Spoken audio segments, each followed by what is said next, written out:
Hi, for this Watercolor Wednesday, I wanted to play with liquid watercolor and monoprinting. So a monoprint is where you get a one-off print. So you put down a wet media and then you press another paper to it and you peel it off, and every print is different. So for this one, I set up 3 watercolor papers. I wet them and then I started splashing down my liquid watercolor. This is Blick liquid watercolor, so it goes on really thick and has some really vibrant, beautiful color. Then I went in with a wet brush and just added a little bit more water between the blobs of paint to help the color continue to move around, because I really wanted fluid color and I wanted the two colors to play nicely on the page. Then I took another sheet of watercolor paper, this one's dry, and I laid it on top of my wet paint and pressed it down so that the color would transfer from my painted surface to my dry surface.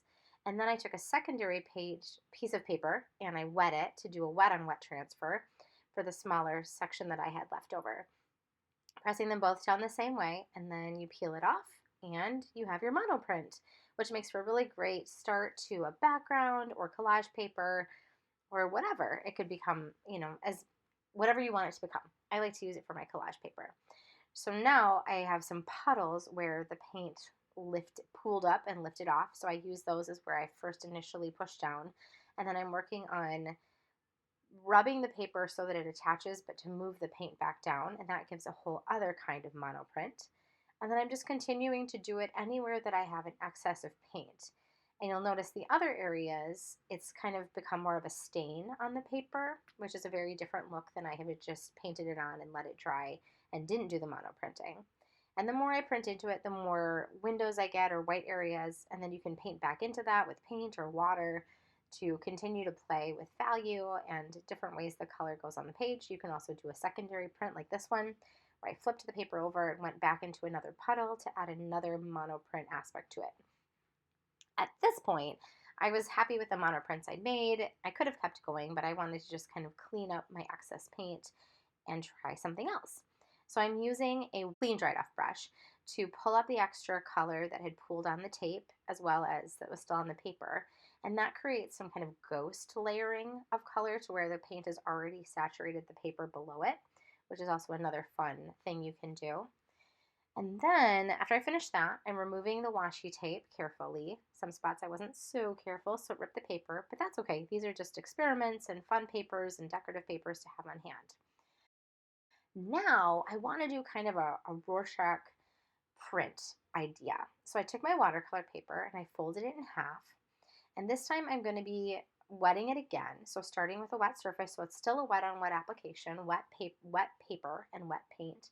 I'm still working with Blick liquid watercolor, but this time I've moved on to my magenta and my yellow.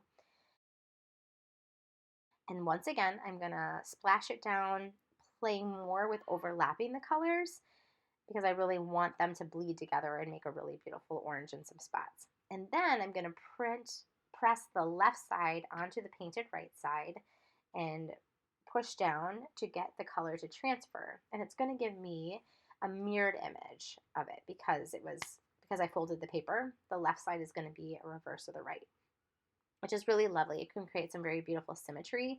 And then you can keep pressing back into itself to get more of that pulled up paint texture, which is really cool. And you can leave it like it is, or you can continue to paint back into it and play around with moving the color around anywhere that you've got the puddles. I wanted to let the bleed through and the lightness and brightness come through a little bit more for that center section. So I'm using my paintbrush to move the paint out, but also to pull up the excess. And then continuing to kind of stamp them back into each other to get more texture. And these are beautiful. I love how they dry. You lose a little bit of texture in the drying process, but it's very cool. So if you happen to try this out, let me know how it goes in the comments.